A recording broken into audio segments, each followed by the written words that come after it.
Halo Lighters, I'm back with another video. Pada video kali ini kita akan bahas tentang inner child. Apa yang dimaksud dengan inner child, bagaimana penyebabnya, tanda-tandanya, serta bagaimana cara mengatasi inner child yang terluka. Langsung aja, mari kita bahas. Belakangan ini, inner child menjadi salah satu istilah psikologi yang populer dan sering menjadi perbincangan di masyarakat. Kamu mungkin pernah mendengar atau tidak sengaja mengikuti ulasan tentang istilah psikologi yang satu ini. Kemudian bertanya-tanya, apa sih yang dimaksud dengan inner child ini? Dan mengapa hal ini penting untuk dibahas? Dikutip dari Essential Secret of Psychotherapy yang ditulis oleh Stephen Diamond, PhD, inner child merupakan kumpulan dari peristiwa yang baik dan buruk yang telah dialami seseorang di masa kecil yang membentuk bagaimana kepribadian mereka hingga dewasa. Secara umum, inner child adalah sebuah konsep yang digunakan untuk menggambarkan sifat kekanak-kanakan dalam diri seseorang. Konsep ini juga merujuk pada sikap kekanak-kanakan pada diri seseorang, terutama orang dewasa. Setiap manusia umumnya memiliki inner child yang berbeda-beda. Hal ini terbentuk dari pengalaman saat masih anak-anak, baik itu pengalaman baik maupun pengalaman buruk. Sederhananya, inner child adalah bagian dari diri seseorang yang berperan dalam membentuk karakternya. Seiring bertambahnya usia, normalnya seseorang akan tumbuh dewasa, baik secara fisik maupun secara mental. Namun, ada bagian dari diri yang tidak ikut tumbuh dewasa alias tetap menjadi anak-anak. Bagian inilah yang dinamakan dengan inner child. Setiap manusia memiliki perjalanan hidup yang berbeda-beda. Beberapa di antaranya mungkin harus melewati dengan luka dan penuh perjuangan. Nah, sisa luka dari masa kecil tersebut bisa membentuk karakter negatif dan terus menyerap energi tersebut. Dampak dari inner child yang terluka sangat nyata, termasuk dalam mengambil keputusan dan menjalani hubungan sosial dengan lingkungan sekitar. Inner child merekam semua kejadian yang kamu alami semasa masih kecil tanpa terkecuali. Sebagai manusia, tentu mustahil bagi kamu untuk menghindari pengalaman yang kurang menyenangkan. Sebab, ada banyak hal di dunia ini yang tidak bisa kamu kendalikan. Pengalaman buruk yang terjadi saat kamu masih kecil akan terekam dalam inner child-mu. Akibatnya, inner child-mu bisa mengalami luka. Nah, masalahnya, luka inner child yang tidak pulih dapat membawa dampak negatif terhadap dirimu. Mulai dari kepribadian, sikap, hingga relasi dengan orang-orang di sekitarmu. Bahkan, seringkali dampak dari luka inner child tersebut tidak kamu sadari. Misalnya kamu memiliki kepribadian yang pelin-pelan. Nah, ternyata hal ini disebabkan karena kamu dibesarkan oleh orang tua yang sangat otoritatif. Mereka selalu mengontrol hidupmu dan tidak mengizinkan kamu punya pendapat atau mengambil keputusan sendiri. Secara umum, luka inner child dibagi menjadi 4. Yang pertama, abandonment wound. Jenis luka inner child yang pertama disebut sebagai abandonment wound. Luka ini disebabkan oleh pengalaman ditinggalkan atau berpisah dengan orang-orang terdekat saat masih kecil. Misalnya orang tua, saudara, sahabat, dan lain sebagainya. Penyebab dari abandonment wound ini diantaranya kematian orang terdekat, perceraian orang tua, sering ditinggal orang tua tanpa penjelasan atau pamit, orang tua meninggalkan sebagai bentuk hukuman, misalnya ketika kamu tantrum di tempat umum. Kemudian dibesarkan oleh orang tua yang punya kebiasaan kabur saat bertengkar. Dampak dari abandonment wound adalah munculnya ketakutan akan ditinggalkan yang sangat besar. Selain itu, kamu memiliki kebiasaan untuk meninggalkan orang lain ketika terjadi permasalahan. Abandonment wound dapat berkembang menjadi gaya keterikatan anxious atau anxious attachment style.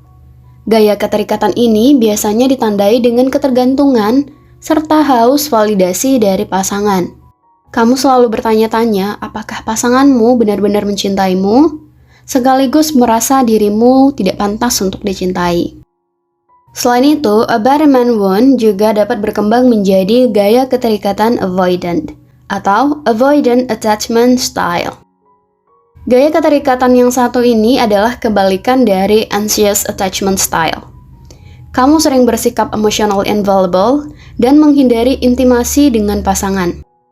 Selain itu, kamu sulit mengungkapkan perasaan dan cenderung menutup diri saat mengalami masalah. Kedua, neglect wound. Sekilas, luka inner child yang satu ini hampir mirip dengan abandonment wound. Neglect wound adalah luka yang disebabkan oleh pengabaian saat kamu masih kecil. Pengabaian yang kamu alami baik secara fisik, psikis, ataupun emosional. Penyebab dari neglect wound diantaranya tidak pernah menerima apresiasi dari orang tua, diabaikan saat menangis, merajuk, atau menunjukkan perasaan yang dianggap negatif, misalnya seperti marah, sedih, kecewa, dan lain sebagainya. Orang tua tidak menunjukkan ketertarikan pada anak, misalnya seperti mengabaikan cerita, melupakan hari ulang tahun, tidak menghadiri pentas seni, dan lain sebagainya. Dibesarkan oleh orang tua yang tidak pernah melindungi ataupun membantu, seringkali dengan alasan bahwa kamu harus belajar mandiri sejak kecil. Dan sering dilupakan oleh orang tua. Misalnya tidak disediakan makan, tidak dijemput sekolah, tidak diberi uang saku, dan lain sebagainya. Orang tua yang melarang anak untuk berpendapat atau berekspresi juga dapat menjadi salah satu faktor munculnya neglect wound ini. Pendapat anak dianggap tidak penting dan perasaannya diremehkan karena mereka masih kecil dan belum memiliki pengalaman atau wawasan seperti orang tuanya. Akibatnya, anak tumbuh menjadi sosok yang pasif, serta memiliki kebiasaan untuk memendam perasaan. Neglect wound juga dapat terjadi kepada anak yang menerima perlakuan kurang adil dari orang tuanya. Beberapa orang tua memang melakukan favoritisme alias menganak-emaskan salah satu anak saja. Favoritisme umumnya terjadi kepada anak yang paling muda, berprestasi, berkebutuhan khusus, atau pernah mengalami kejadian traumatis, seperti kecelakaan, penculikan, sakit keras, dan lain sebagainya. Ketiga, guilt wound. Setiap orang pasti pernah melakukan kesalahan dan merasa bersalah. Namun, perasaan bersalah yang tidak diproses dengan baik dapat menimbulkan luka. Guilt wound adalah jenis luka inner child yang disebabkan oleh kesalahan atau perasaan bersalah yang mendalam saat kamu masih kecil. Penyebab dari guilt wound diantaranya menerima reaksi berlebihan saat melakukan kesalahan atau mengalami kegagalan. Misalnya dimarahi secara meledak-ledak, menerima kekerasan, ditolak saat minta maaf, dan lain sebagainya. Orang tua yang selalu mengungkit-ungkit masalah yang sudah usai atau mempermasalahkan hal-hal yang sepele. Kemudian dipermalukan di depan umum oleh orang terdekat, termasuk orang tua yang menggunakan rasa malu sebagai senjata untuk menghukum kamu. Guilt wound dapat disebabkan oleh orang tua yang ambisius dan perfeksionis. Mereka selalu menuntut anaknya untuk berprestasi, menunjukkan image yang sempurna, dan menonjol di antara teman-temannya. Orang tua seperti ini memberikan apresiasi yang minim dengan alasan supaya kamu tidak mudah puas dengan pencapaianmu. Di sisi lain, mereka bisa memberikan hukuman yang sangat keras saat kamu tidak berhasil memenuhi ekspektasi mereka. Keempat, trust wound.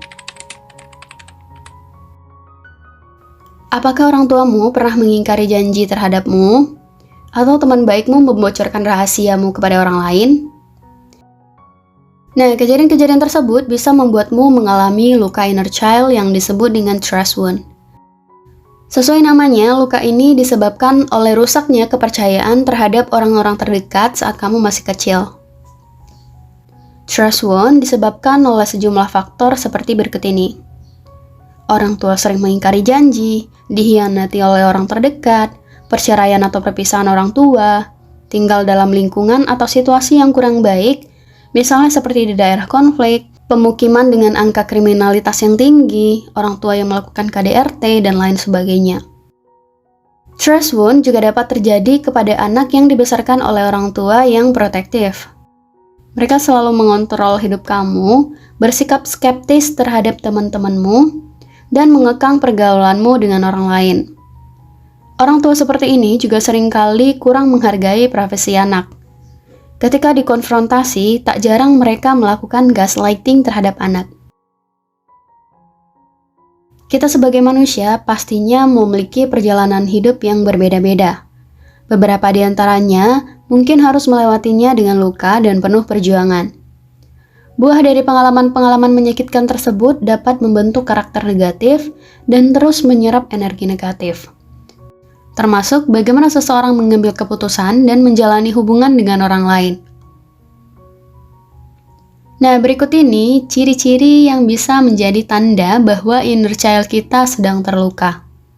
Di antaranya, kurangnya rasa percaya diri, memiliki kecenderungan untuk membahagiakan orang lain dan menomorduakan diri sendiri, sering merasa bersalah dan selalu ingin menjadi yang terdepan, cenderung merasa cemas ketika dihadapkan dengan situasi baru, sering merasa takut ditinggalkan oleh orang lain, sulit menerima dan menghargai diri sendiri, memiliki kecenderungan people pleaser, sering memendam perasaan dan merasa malu ketika mengungkapkannya, bersikap agresif ketika marah, sulit mempercayai orang lain dan mudah curiga, menghadapi konflik dan konfrontasi termasuk kecenderungan melakukan silent treatment saat marah, sulit menerapkan boundaries atau batasan-batasan untuk diri sendiri maupun memahami boundaries orang lain, bersikap perfeksionis dan sangat takut akan kegagalan, tidak bisa menghadapi penolakan atau perpisahan dengan orang lain,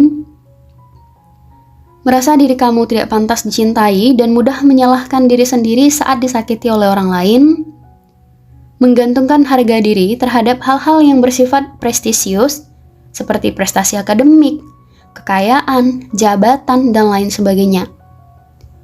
Sulit membuat keputusan sendiri, serta mudah merasa cemburu atau memandang rendah orang lain.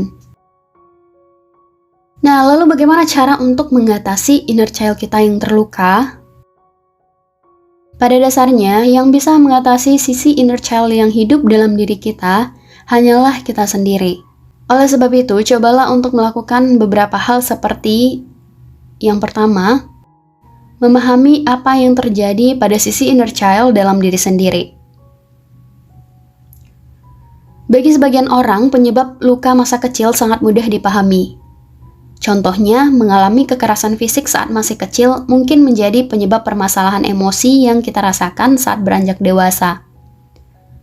Namun, bagi sebagian lainnya, penyebab luka masa kecil tidak mudah diidentifikasi.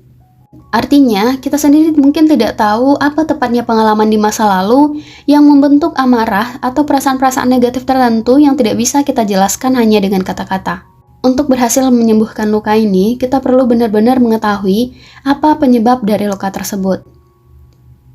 Jika kita tidak bisa menemukannya sendiri, cobalah cari bantuan atau ahli profesional untuk membantu mengatasi permasalahan ini. Kedua, menyayangi sisi anak-anak dalam diri. Saat masih kecil, kamu mungkin mengalami suatu kejadian traumatis yang menimbulkan perasaan ragu terhadap kasih sayang orang tua dan anggota keluarga lainnya terhadap diri sendiri. Bahkan, sekalipun orang tua dan saudara kamu kerap menunjukkan rasa kasih sayang mereka. Oleh sebab itu, kamu harus mengungkapkan rasa kasih sayang yang murni dan tulus kepada sisi anak-anak yang ada di dalam diri kamu. Dengan begitu, kamu bisa lebih merasakan rasa kasih sayang yang sesungguhnya yang mungkin saat kecil tidak kamu dapatkan. Ketiga, mencoba mendengarkan sisi anak-anak dalam diri kamu. Tak hanya mendengarkan orang lain dengan penuh perhatian, kamu juga perlu mendengarkan sisi anak-anak yang ada di dalam diri kamu. Jika benar-benar memperhatikan dan merasakan, bisa jadi ada sebagian dari diri kamu yang berusaha untuk dipahami dan dimengerti. Cobalah berkomunikasi dengan inner child yang ada dalam diri kamu, berikan dia pengertian dan kasih sayang, sehingga kamu bisa perlahan mengatasi luka mendalam yang selama ini terpendam.